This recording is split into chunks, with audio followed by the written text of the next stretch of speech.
Hey guys, Caleb with White Metal Games here. We haven't done a video update in a long time because we've just been busy with other stuff, but I thought I would do a video update today and just show you a couple things here in the workshop.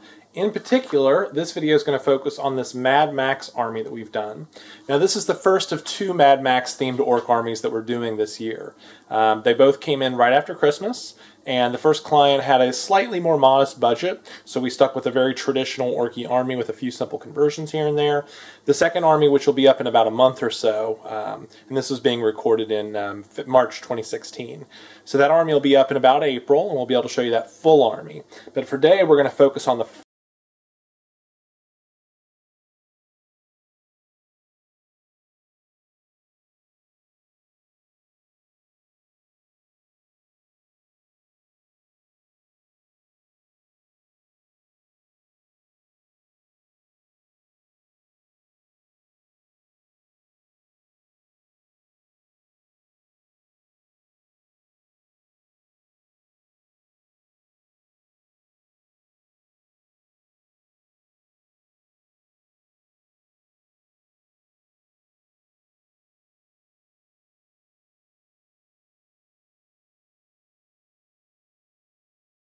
to make it a deserty feel.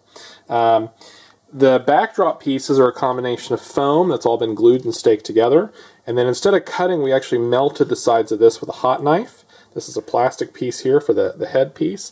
These are from some sort of modular terrain kit, and if you look underneath of there, you can actually see a door way back there from one of the Warhammer 40k terrain kits. Just various other bits that have been sort of put on here, a little watchtower up there. And then you've got these nice little raised levels to put some of your figures. If we were to do this again, we might have kind of tried to make this a little more uneven so we could have more platforms on the sides. But this was kind of our first approach to it, and it worked out pretty well. I really like the colors on it. It came out with a lot of different, if you look close, you can see reds and greens and all sorts of different colors worked into the stone. Alright, so on to the army itself. This client in particular wanted a bunch of war bikes. We also worked with them to create 2 custom battle wagons and a couple trucks. So the trucks are pretty much basic, nothing really special about those, other than the way we painted them, which was a lot of weathering techniques. We actually used salt weathering, various levels of rust and corrosion to create this really nice gritty final look, and then we ended up using some weathering powders here on the wheels and the under chassis. The Orc Boys themselves we've named the War Boys, and they're actually kind of in a grayish color scheme.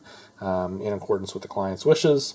2 massive battle wagons here. The first one is our Doof Wagon proxy, which we call it's a Goof Wagon proxy, which we call the Doof Wagon. So it's basically a mobile stage and platform for this Burna Boy, who blares loud music through these massive speakers, and then he also blares fire from his Burna as he kind of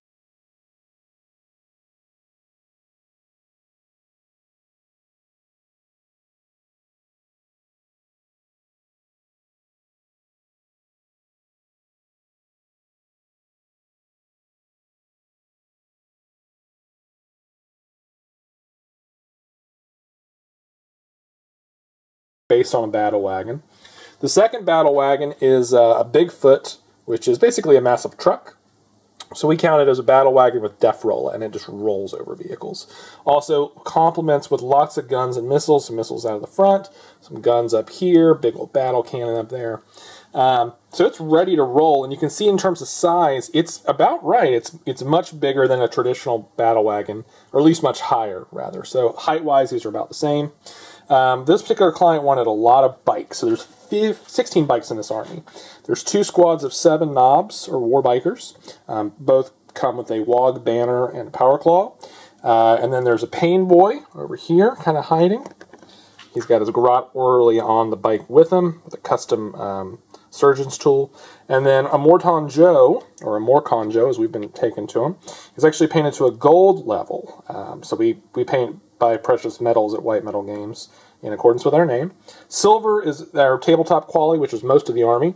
A Morcon Joe has just been lavished with details, including lots of weathering. You can see the heat effects here on the cannon. He's got this massive banner up here. What else has he got? He's got this custom base, which is hard to tell, but it looks like he's actually driving on a road, weathering on the tires. He's got weathering powders here, heat effects on the back nozzles, If you look at his armor, he's got lots of little details, like all these purity seals. Those are meant to parody a Morden Joe from the film. He wears all these medals, like he's a general kind of. So I figured that this guy, he took them from his fallen enemies, so he wears those proudly. And then his claw, of course, is just gored and bloodied up.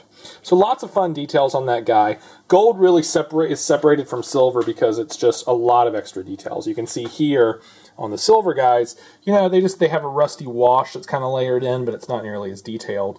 Whereas on this guy, he's really a labor of love. We took a lot of time with him. So that's it, about 2,000 points, and it costs the client, well, we budget this army out at about $2,500 if you buy it through eBay. If you contact us through our web service, we can offer it a little bit differently, a little bit cheaper, because eBay takes a percentage of our sales. You can always reach out to us. Just email me at caleb@whitemetalgames.com for a quote, or info@whitemetalgames.com for a quote. Beneath this video, you'll find links to all of our different social media, including Twitter, Instagram, YouTube, our blog, which is updated pretty regularly, a couple times a month.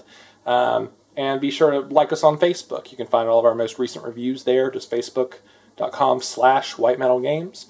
Check us out online, whitemetalgames.com, and you can listen to our podcast. We do a podcast twice a month called War Council. You can find us on iTunes. And we are a hobby-centered podcast for miniature enthusiasts. We talk about all things hobby. We interview industry professionals. We talk to them about their businesses, their painting services. We've talked to Nate from Vindica recently. He's launching a third-party bartering system. We talked to